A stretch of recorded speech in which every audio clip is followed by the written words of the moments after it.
ধন্যবাদ সবাইকে। আমরা ডেটা ইন্টারপ্রিটেশন অথবা ডেটা অ্যানালাইসিস এর সিরিজে যে ম্যাথগুলি দেখছি, সেখানে আমরা মিন, মিডিয়ান খুব বেসিক সুন্দরভাবে শিখেছি। তার কিছু এক্সাম্পল প্র্যাকটিস করেছি। এখন আমরা আরো বাকি কিছু এক্সাম্পল প্র্যাকটিস করব, যা থেকে দেখব যে আমরা কত সহজে এটাকে সলভ করতে পারি। তাহলে আমরা যাই পরের অঙ্কটা সলভ করি। সো এটা একটা মজার অঙ্ক।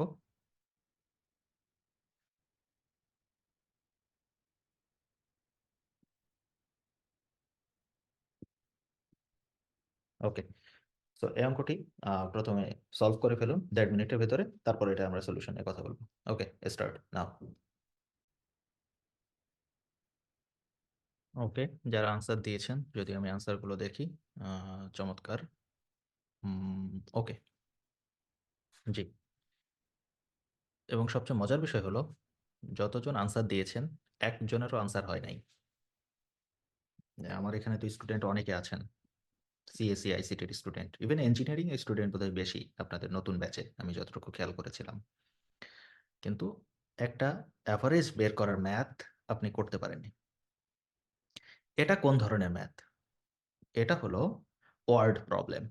এটা হলো ওয়ার্ড প্রবলেম। এই ওয়ার্ড প্রবলেমের সলিউশন করতে গেলে আপনাকে কি করতে হবে? যে বিষয়টা জানতে হবে সেটা হলো ওয়ার্ড টু অ্যালজেব্রা। এই ফর্মুলাতে যদি আপনি কনভার্ট করতে না পারেন, তাহলে আপনি সাধারণত এই ম্যাথগুলোর সলভ করতে পারবেন না। Word to algebra, algebraic expression. Okay? So এটার জন্য কি একটু আগে আপনাদের শিখিয়ে আসছি। যা বলেছে সেটাকে পরপর শুধুমাত্র করবার চেষ্টা করুন। তাহলেই আপনি আনসার করতে পারবেন। ওকে? এখন যদি অঙ্কটি আমি পড়ি, the average of the weights of a father and a mother is twice the average of the weights of their 4 children.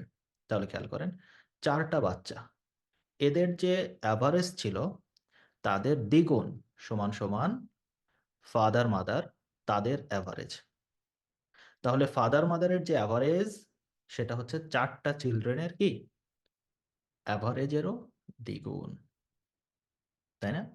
ওকে, আমরা এই পর্যন্ত নর্মালি বুঝতে পারলাম। তো এখন যদি আপনি ফাদার মাদারের অ্যাভারেজ যদি এ হয়, দুটোকে যদি আলাদা করেন, তাহলে অনলি ফাদারের ওয়েট হচ্ছে এ, অনলি মাদারের ওয়েট হচ্ছে এ। ক্লিয়ার? মজার বিষয়। আর 4টা চিলড্রেন, তাহলে 4টা চিলড্রেনের যদি আমি অ্যাভারেজ ধরি, তাহলে এ, এ, এ, এ, 4টা এ। তাহলে এটা হলো নরমাল বিষয়। আপনি খেয়াল করলেন, প্রত্যেকটা বাচ্চাকে আমি স্মল এ ধরেছি, আর প্রত্যেকটা বাবা মাকে প্রত্যেকের ওয়েটকে আমি কি এ এ ধরেছি। সো এটা আমি নরমালি ধরলাম। এখন আপনাকে অঙ্কে বলছে average weight of 6 family members is 128 pounds. আপনাদের প্রথম যে ভিডিওতে যেটি শিখিয়েছিলাম, যে মিন বের করার জন্য একটা সূত্র মনে রাখবেন, সেটা ছিল হচ্ছে sum divided by number is equal to কি অ্যাভারেজ। সো এইখানে আপনাকে কি বলেছে, যে 6 জন ফ্যামিলি মেম্বার, তার মানে সাম বলা আছে 6, অ্যাভারেজ হলো 120, তাহলে সাম কত? তাহলে সাম সমান সমান 128 টাইমস 6, তাহলে সেটা কত আসে? 768। এই 768 সমান আপনি এই প্রত্যেকের যদি ভ্যালু বের করতে চান, তাহলে আপনি খেয়াল করেন, একটা ক্যাপিটাল এ সমান কি হবে? দুটো স্মল এ। একটা ক্যাপিটাল এ সমান কি? দুটো স্মল এ, তাই না? তাহলে এই টোটাল সাম বলতে ফাদার, মাদার, একটা বাচ্চা, দুটো বাচ্চা, তিনটে বাচ্চা, 4টা বাচ্চা, টোটাল এই কয়জন সমান হলো 768। আবার এই এ সমান কি? টোয়াইস স্মল এ, আর এটা হলো 4a সমান 768। তাহলে টোটাল এখানে এ সমান কত পাবো? 4 আর 2 6 আর 2 8, তার মানে 768 divided by 8 is equal to 96। তার মানে আমাদের যেটা বলেছে যে অ্যাভারেজ ওয়েট কত 4টা বাচ্চার, এজন্য তো এ এর দিকে ঝুঁকছি। তাহলে 4টা বাচ্চার অ্যাভারেজ হলো 96। মজার বিষয় হচ্ছে যে আপনাদের একজনেরও আনসার হয় নাই। এখন কি অঙ্ক ক্লিয়ার? এটা হচ্ছে আপনাকে এই ফর্মুলা ভালোভাবে অ্যাপ্লাই করা শিখতে হবে, যে ওয়ার্ড টু অ্যালজেব্রা যা বলছে ওটাকে আপনি ঠিকঠাক বুঝতে পারছেন কিনা। ব্রেনকে ইজি রাখুন, নর্মাল রাখুন, যা বলে সেটাকে শুধু আপনি অ্যাপ্লাই করবার চেষ্টা করুন, আনসার অবশ্যই হবে, চিন্তার কোনো কারণ নাই। ওকে, এটা নিয়ে কারো কোনো কোশ্চেন থাকলে হ্যান্ড রাইজ করতে পারেন, তার কোশ্চেন আমি নিতে পারবো, অসুবিধা নাই।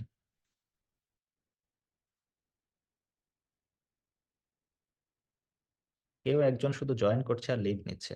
কখনো দেখছি 32 জন, কখনো দেখছি 33 জন। আমার মনে হয় উনার শুধু সকাল হচ্ছে।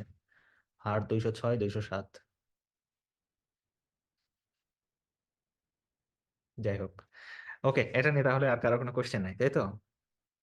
তাহলে আসেন পরের কোয়েশ্চেন। জি, এটাও একটা মজার কোয়েশ্চেন। সো এটা হচ্ছে কোয়েশ্চেন নাম্বার 5 আই থিংক। ভুলে গেছি সিরিয়াল। তো এটার জন্য আপনি 1.5 মিনিট সময় নেবেন। দেন আনসার করবার পরে এটাকে আমরা এক্সপ্লেইন করব। So start now. যারা চেষ্টা করেছেন তাদেরকে অসংখ্য ধন্যবাদ। সো এখন আসেন অঙ্কটাকে সলভ করি। জি, অনেকে বলছেন অনেক কঠিন এটা ভাই, হার্ড আছে। জি স্যার, হার্ড তো হবেই।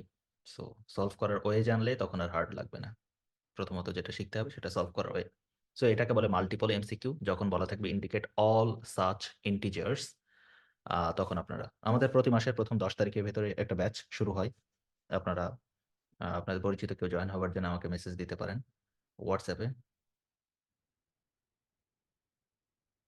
এটা হলো আমার হোয়াটসঅ্যাপ নাম্বার। ওকে, সো এখন আসেন আমরা অঙ্কটা সলভ করি। List K consists of 9 positive integers. 1 2 3 4 5 6 7 8 9। একটা জিনিস খেয়াল করবেন, সেটা কি? আমি যখনই ম্যাথমেটিক্স পড়ি সাথে সাথেই আমি লিখি। জি, এটা হলে আপনার ভুল হওয়ার পসিবিলিটি অনেক কম। পরীক্ষা হলে তো আর আপনাকে এরকম করছে না যে তারা কাগজ দিবে না। জি, তারা অবশ্যই আপনাকে কাগজ দিবে। সো আপনি ইউজ করতে পারেন, কোনো অসুবিধা নেই। দি মিডিয়ান, সো ৯ টার মাঝের নাম্বারটা কত হবে? ৫ নাম্বারটা হবে, তাই তো? কারণ আমরা শিখে আসছি মিডিয়ান কিভাবে বের করতে হয়। Median of the integers in K is 6। তাহলে এখানকার মিডিয়ান ভ্যালুটা হবে 6। Okay? And the average of the integers is 8। কি বলল? The median of integers in K 6। Okay, and the average is 8।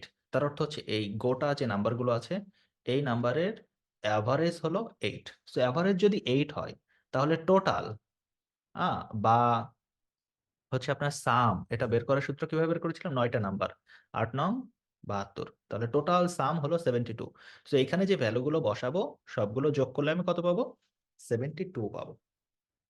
এখন আমাকে জিজ্ঞেস করেছে which of the following could be the greatest integer in K. এই সর্বশেষ ভ্যালুটা কত হতে পারে সেটা বের করুন, সর্বশেষ ভ্যালুটা।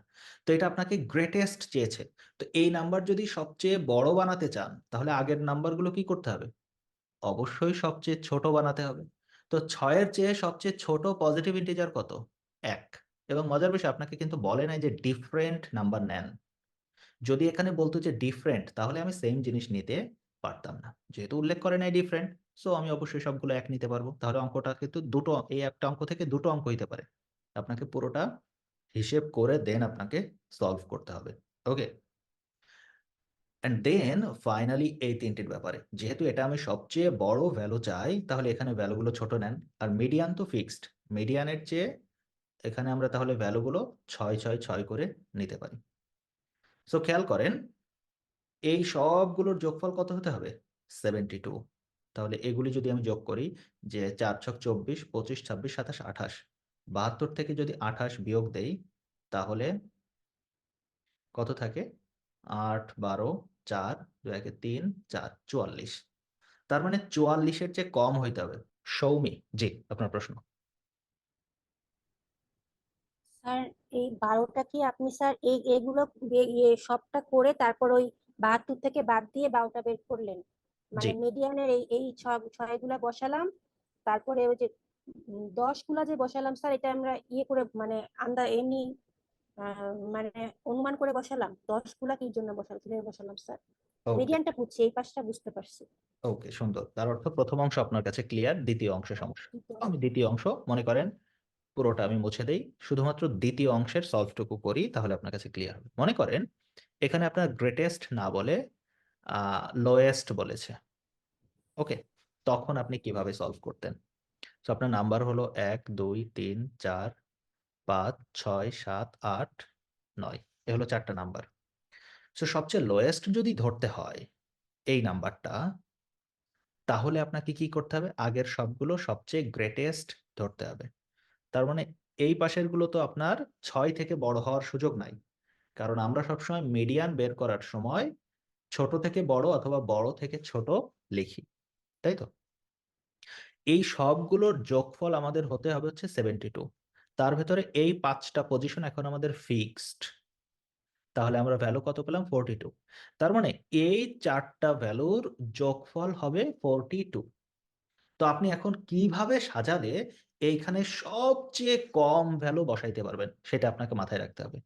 সবচেয়ে কম ভ্যালু এইখানে, সবচেয়ে কম ভ্যালু আপনাকে বসাইতে হবে। তাহলে এইখানে যদি সবচেয়ে কম ভ্যালু বসাইতে চান, এখানে বেশি ভ্যালু বসাইতে হবে।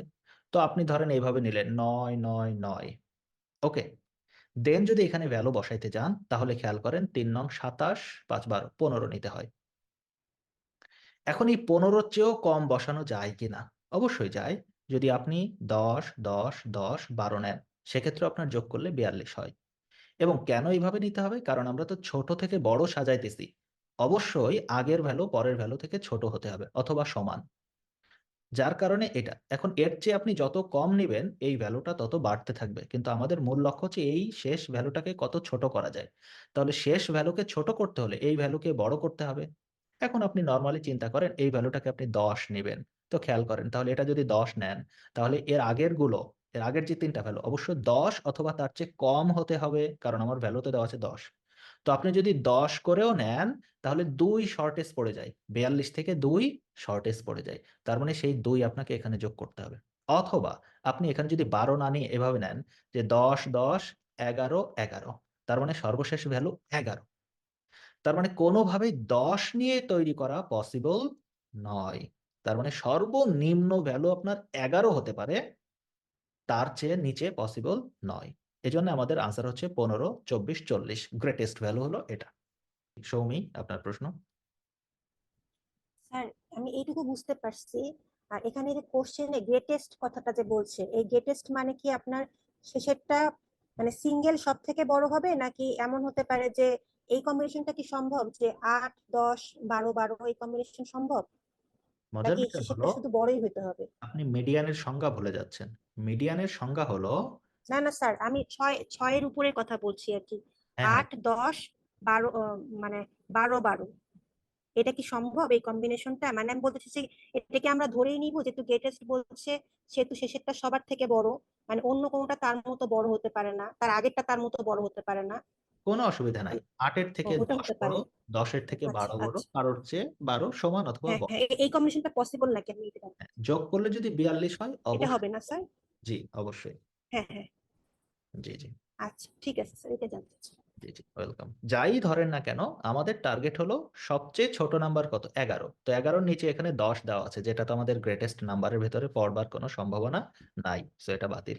সো এই কোশ্চেনটি খুবই ক্রিটিক্যাল একটা অঙ্ক, এবং এই অঙ্কটি সাধারণত পরীক্ষায় আপনার শেষ নাম্বার, অর্থাৎ হয় 12 নাম্বার আপনাদের এখন রিসেন্ট জিআরই অনুপাতে, অথবা 15 নাম্বার কোশ্চেনে এটা দেখা যাবে।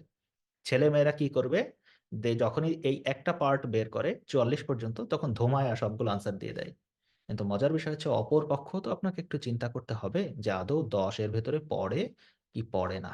দ্যাটস ওয়াই আপনাদের দেখাইলাম। এজন্য অধিকাংশ ছেলেমেয়ে এই অঙ্কগুলি ভুল করে। যার কারণে আমি বলেছি জিআরই এটা হলো একটা সাইকোলজিক্যাল টেস্ট। সবসময় ব্রেনকে অ্যাক্টিভ রাখবেন, যেটা বলেছে তার অপরটাও একটু পরীক্ষার হলে ট্রাই করবার চেষ্টা করবেন, তাহলে আপনি আনসার করতে পারবেন। ওকে, এখন সবচেয়ে মজার অঙ্ক হলো কোশ্চেন নাম্বার 6 অথবা 7, যেটাই হোক। এটা স্পেশাল কোশ্চেন, এটার নাম দিই। এই কোশ্চেনটি আপনারা সলভ করে আমাদের ইউটিউবে ভিডিওর নিচে কমেন্ট যারা করবেন, তাদের থেকে লটারি করে আমি যে কোনো একজনকে 1000 টাকা বিকাশ করে দিব বেলজিয়াম থেকে। অর্থাৎ এটাকে আপনারা গিফট বলতে পারেন, অথবা গিভ অ্যাওয়ে আমাদের কোচিং এর পক্ষ থেকে।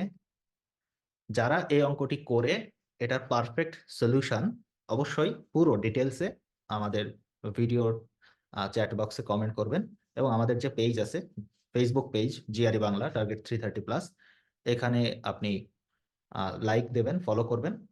যারা শুধুমাত্র কমেন্ট করবেন এবং লাইক ফলো আমাদের ফেসবুক পেজে হবে, তাদের ভেতর থেকে যে কোনো একজনকে লটারির মাধ্যমে আমরা 1000 টাকা বিকাশে গিভ অ্যাওয়ে করব। ওকে, সো দেখা হচ্ছে পরবর্তী সেশনে।